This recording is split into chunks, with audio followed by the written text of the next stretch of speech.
Welcome to Making Waves. Welcome to Making Waves. Fresh ideas and freshwater science. Fresh ideas and freshwater science, and why they matter to you.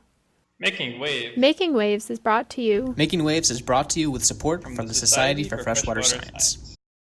My name is Susan Washko, and welcome to Making Waves, brought to you by the Society for Freshwater Science. Many of you may have heard of the mistake on the lake, or the incident of the Cuyahoga River catching fire in 1969. Infamous for its industrially polluted condition, the Cuyahoga sparked, pun intended, public outcry, leading to the passing of the Clean Water Act a few years later. June of this year marked the 50th anniversary of the burn on the Cuyahoga River, and the river has come a long way. The organization American Rivers even named it the 2019 River of the Year. I wanted to dive into the details of the river and how it's recovered in the last 50 years.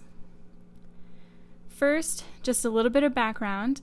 The Cuyahoga is around 80 miles long and flows in a U shape around northeast Ohio and then into Lake Erie. Along the river are wastewater treatment plants that discharge treated effluent into the river, drinking water reservoirs, agricultural fields, industrial complexes, a large metropolitan area, a public park system called the Cleveland Metroparks, and the Cuyahoga Valley National Park, among other land uses. This means that the number of stakeholders in the river is really high, which can complicate management. I reached out to 3 Cuyahoga River experts from different aspects of river management, one with the National Park Service, one with the Cleveland Metroparks, and a PhD student at Kent State University, to learn from them how the river has recovered, how the different parks are involved with the river, and what kind of research is being done to learn about the modern water quality issues the river is facing. My first interview was with Maureen Finnerty, the Strategic Action Plan Coordinator with the National Park Service at the Cuyahoga Valley National Park, to give us a history of the river and a glimpse into the future. So my first question for you, Maureen, is what has happened to the river since it burned in 1969? The Cuyahoga River has burned 13 times since 1868. Since that last river fire in 1969, and even before then, the Cuyahoga has been going through a transformation of sorts. The recovery and restoration of the Cuyahoga River gained significant traction with the election of Carl Stokes, who was the first African-American mayor of the city of Cleveland. Following that river fire on June 22nd, 1969, Mayor Stokes led a local press tour to the location of the fire, as well as to the industrial sites and sewers that contributed to the pollution that caused the river fire. From there, the Cuyahoga gained national attention as the river that burned, but in Cleveland, efforts were already underway to improve the sewer systems and curb pollution. The establishment of the Environmental Protection Agency in 1970 and the passage of the Clean Water Act in 1972 were 2 landmark events that helped improve the quality not just of the Cuyahoga River, but all waterways across the country. Local efforts included the establishment of the Northeast Ohio Regional Sewer District in 1972 to address the sewer infrastructure, and since then, along the entire length of the Cuyahoga, efforts have been made to reduce erosion and sedimentation of the river, curb point source pollution such as sewer overflow, and to improve the agricultural and industrial practices. Large-scale restoration work within the watershed have also been part of the recovery and transformation effort. What role has the national park played in the river's recovery?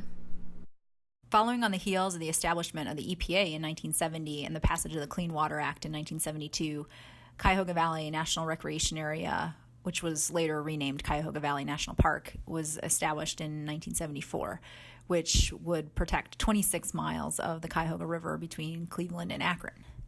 When the park was established, mining and agriculture had impacted the land pretty significantly.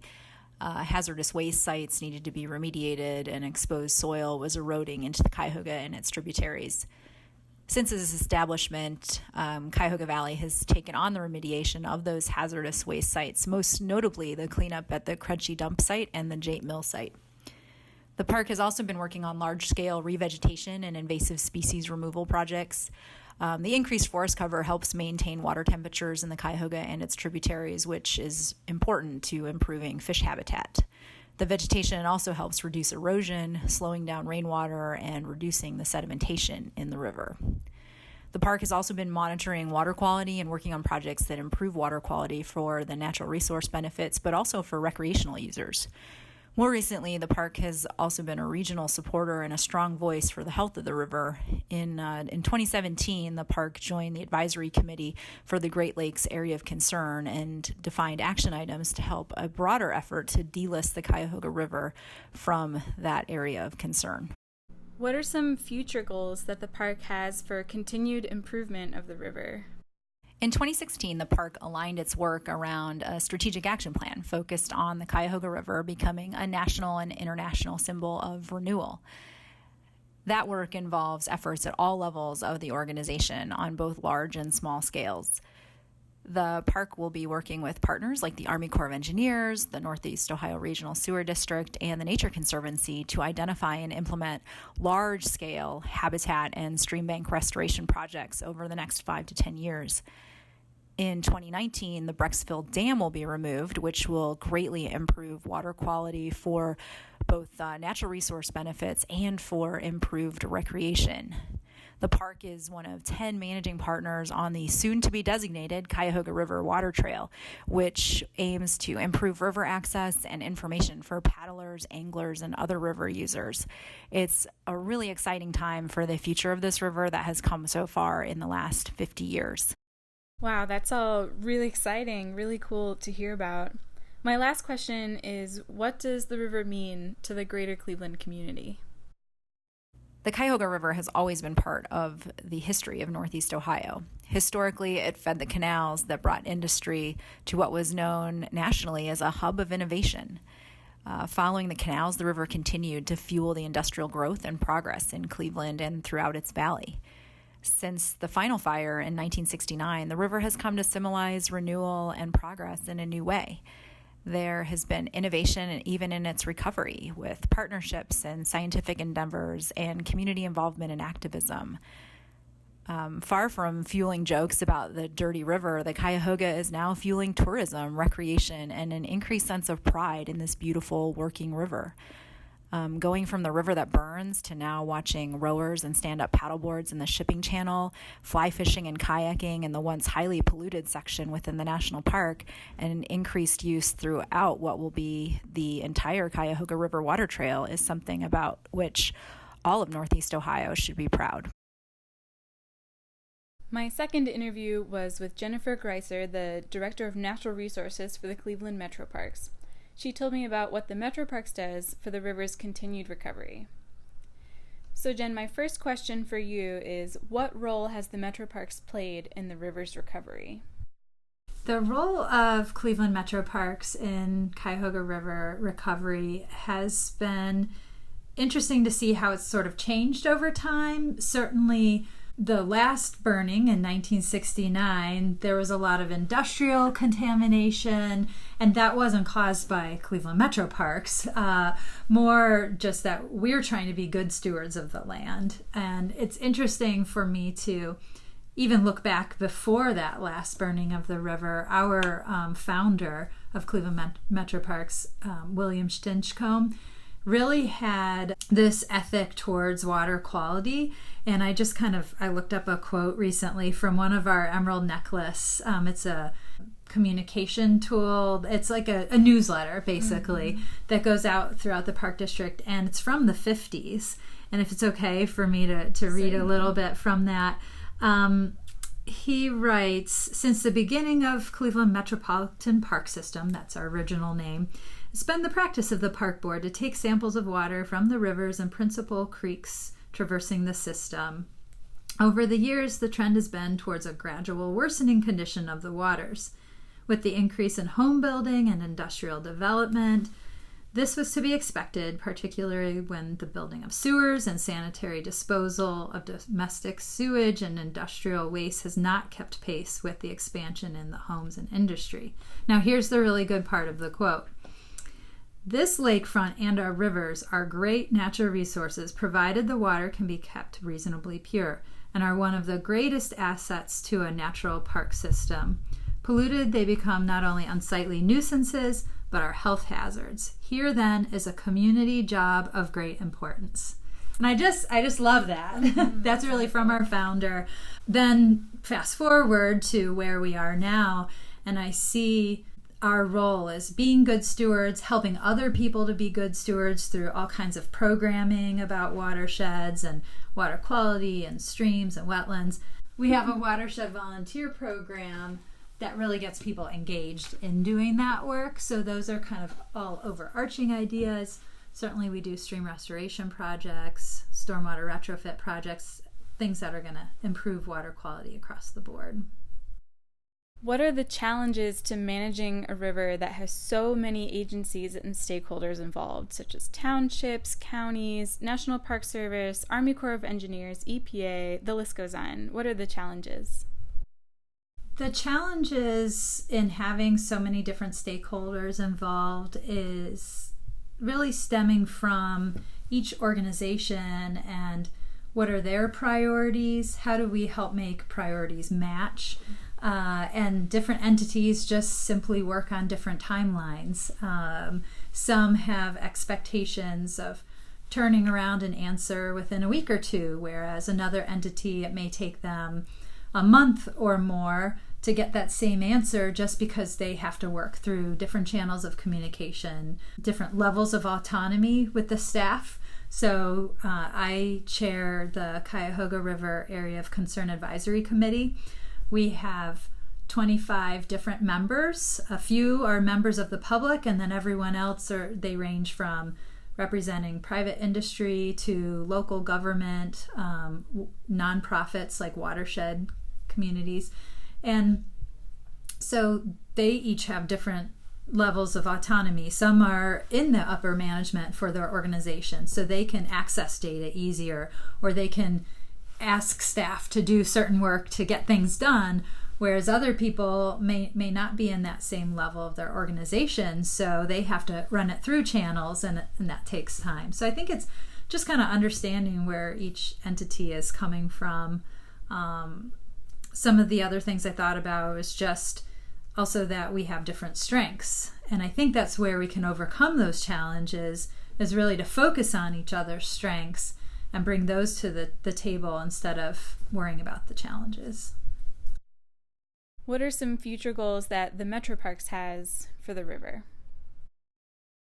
Some of the goals that we have for the Cuyahoga River are to really continue this great momentum that we have here 50 years after the last time the Cuyahoga River burned, and we've come so far, and we just want to continue that positive movement.